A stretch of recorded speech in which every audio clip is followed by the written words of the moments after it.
अच्छा, एक और इम्पोर्टेंट चीज यहाँ पे ये है कि हम हमेशा लिंकेज और क्रॉसिंग ओवर के जब न्यूमेरिकल्स को जेनेटिक प्रॉब्लम्स को सॉल्व कर रहे होंगे तो जो आपके पास डोमिनेंट टाइप होती है उसको हम वाइल्ड टाइप कंसिडर करते हैं और उसको हम प्लस के साइन से जो है वो डिनोट करते हैं। ठीक है, और जो रिसेसिव होगा उसको हम या तो स्मॉल लेटर से डिनोट कर लेंगे या उसको हम माइनस के साइन से भी डिनोट कर सकते हैं। तो हमेशा वाइल्ड टाइप जो है उसको डिनोट करने का जो एक मेथड है that is capital, that is plus sign. ठीक है, प्लस का साइन आप इस्तेमाल करेंगे वाइल्ड टाइप को लिखने के लिए।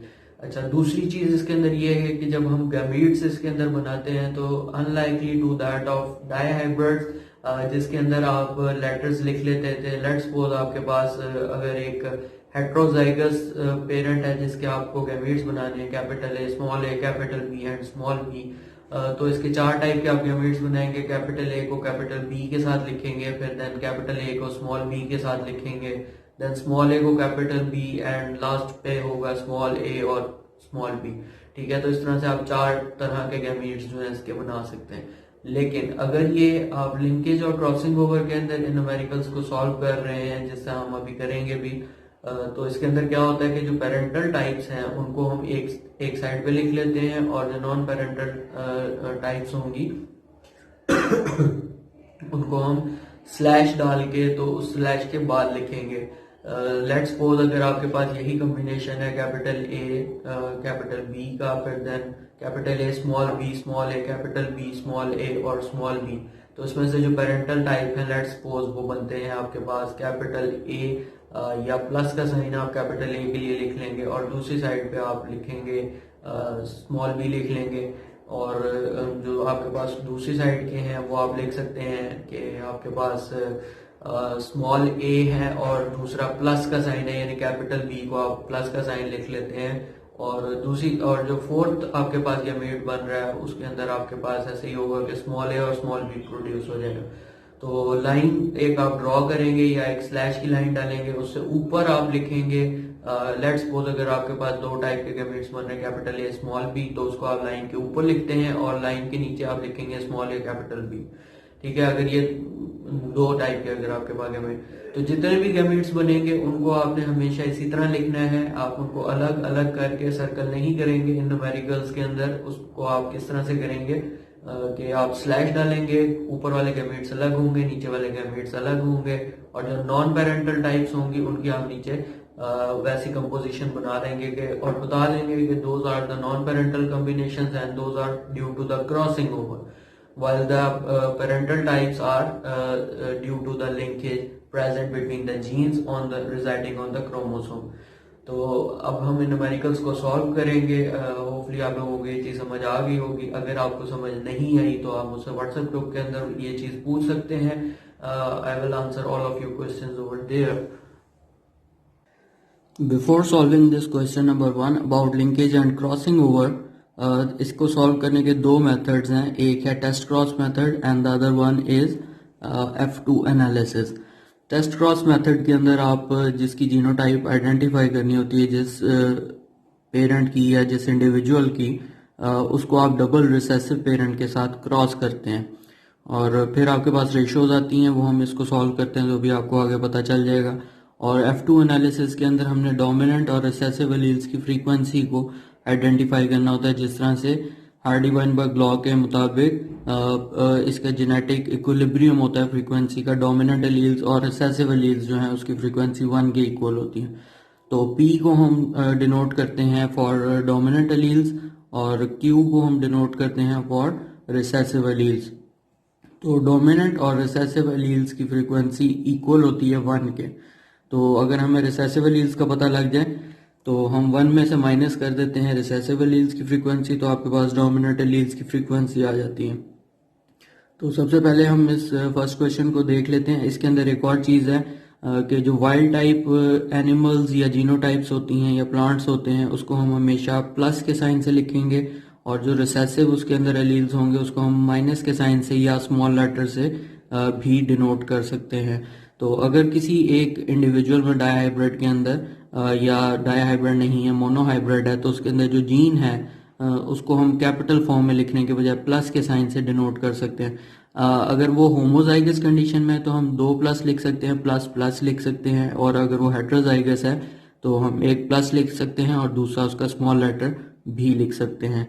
तो इसकी हम नोट कंडीशन पढ़ लेते हैं। In problems involving linkage it is customary to designate the normal alleles of mutant genes by wild type, या प्लस के साइन से लिखेंगे। The genes in each member of a pair of chromosome are written separately above and below a line. तो हम एक slash का sign डालेंगे या हम एक लाइन ड्रॉ कर देंगे जिसके ऊपर हम जो ऊपर वाला उसका लाइन से ऊपर वाला यानी न्यूमरेटर होगा उस जगह पे हम उसका लिख देंगे एक गैमीट, और जो दूसरा यानी पेरेंटल कॉम्बिनेशन एक लिख सकते हैं और नॉन पेरेंटल भी लिख सकते हैं। तो अमूमन हम इस तरह करते हैं कि एक पेरेंटल को हम ऊपर लिख लेंगे और दूसरे पेरेंटल को हम लाइन के नीचे लिख लेंगे। तो इस तरह से हम इसको सॉल्व करेंगे। तो क्वेश्चन नंबर 1 की हम स्टेटमेंट देखते हैं। Assume that genes a and b are linked, ये दोनों आपस में लिंक्ड हैं, and show 40% of crossing over.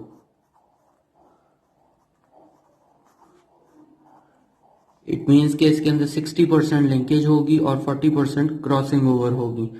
If a plus plus over plus plus individual, यानी एक होमोजाइगस डोमिनेंट इंडिविजुअल का क्रॉस आप करवाएंगे plus plus over plus plus, dihybrid का क्वेश्चन है, crossed with one which is small A B and small A b. इसको आप minus minus और माइनस माइनस बी यहां पर लिख सकते हैं। What will be the genotype of the F1? F1 की जीनोटाइप आपके पास क्या होगी? What gametes will the F1 produce? F1 क्या gametes produce करेगा and in what proportions? If the F1 is crossed with the double recessive, इसको हम आगे देखेंगे, पहले हम यहाँ पे इसके gametes बना लेंगे। क्योंकि ये होमोजाइगस कंडीशन है तो हम जस्ट वन टाइप के gametes इसमें से लेंगे। प्लस प्लस के हमारे पास gametes आ गए, या अगर हम इसको कैपिटल में लिखना चाहते हैं, दूसरी डिनोमिनेशन इसकी देना चाहते हैं, तो हम इसको कैपिटल ए कैपिटल बी भी लिख सकते हैं। बट चूंकि ये यहाँ पे ये कस्टमरी है और इसको इसी तरह से ही हमने फॉलो करना है जैसे हमारे पास जेनेटिक प्रॉब्लम्स में कंडीशन दी हुई है। तो दूसरा पेरेंट भी जस्ट वन टाइप के गैमेट्स कंट्रीब्यूट करेगा which would be small A b. इसको आप बेशक सर्कल कर लें। तो अब जब इसका आपस में क्रॉस होगा तो F1 जो आपके पास आएगी उसकी जीनोटाइप होगी plus plus over A B. It means कि this individual would be heterozygous, capital A small A capital B small B. But चूंकि ये पेरेंटल कॉम्बिनेशन है और ये लिंकेज के क्वेश्चन है तो हम इसको लाइन डालकर उसके ऊपर जो एक गैमेट एक पेरेंट से आए हैं वो लिख लेंगे और दूसरे से आए हुए नीचे उस लाइन के यहाँ पे लिख लेंगे। अच्छा, what gametes will the F1 produce and in what proportions? तो अब हम देखेंगे कि F1 आगे क्या गैमेट प्रोड्यूस करती है। इस F1 के हमारे पास गैमेट्स क्या क्या आ सकते हैं? दो टाइप के इसमें से गैमेट्स ये कंट्रीब्यूट करेगा, एक प्लस प्लस और दूसरे होंगे ए बी। और इसकी प्रोपोर्शन क्या होगी? ये इसकी प्रोपोर्शन होगी 60%, क्योंकि हमारे पास क्रॉस ओवर जो था वो 40% था, तो जो बाकी रिमेनिंग है 100 में से दैट वुड बी 60%। तो इसकी प्रोपोर्शन हम यहाँ पे लिख लेते हैं 60%, यानी ये लिंक्ड जीन्स हैं और ये पेरेंटल कॉम्बिनेशंस में ही आगे जा रहे हैं। एक पेरेंट ने प्लस प्लस कंट्रीब्यूट किया था और दूसरे ने स्मॉल ए स्मॉल बी किया था, तो ये इस तरह से। इस 60% को हम मजीद आगे अगर हम डिवाइड कर लें तो हम ये बता सकते हैं कि ये जो गैमीट है इसकी प्रोपोर्शन होगी 30% और इस गैमीट की होगी 30%। अच्छा, इसके बाद इसका पार्ट है if F1 is crossed with a double recessive. F1 को आप क्रॉस करें with the double recessive, double recessive होगा स्मॉल ए बी ओवर स्मॉल ए बी। तो यहां से आपके पास जो गैमीट आएंगे that would only be small A B. What will be the appearance and genotypes of the offspring. Appearance क्या होगी और जीनोटाइप क्या होंगी इसके ऑफस्प्रिंग्स की। तो हम सबसे पहला जो हमारे पास जिस टाइप का इंडिविजुअल आ सकता है that would be plus plus A B. Second आ सकता है आपके पास स्मॉल ए बी। और स्मॉल ए बी।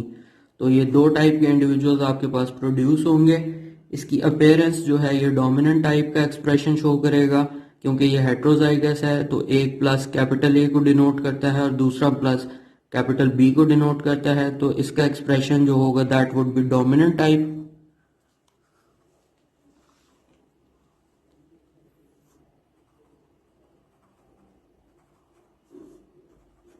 या वाइल्ड टाइप भी आप इसे कह सकते हैं,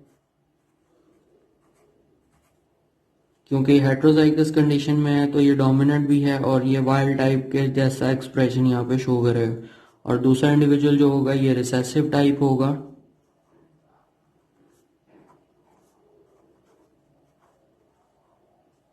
और ये वाइल्ड टाइप नहीं है, तो ये अपने उस पेरेंट से रिजेंबल करेगा जो होमोजाइगस रिसेसिव था फॉर बोथ ट्रेट्स। तो इसका ये इसकी अपीयरेंस है और इसकी जीनोटाइप पहला हेट्रोजाइगस और दूसरा डबल होमोजाइगस है। तो यहाँ पे ये क्वेश्चन एंड होता है। अब नेक्स्ट इसका देखते हैं।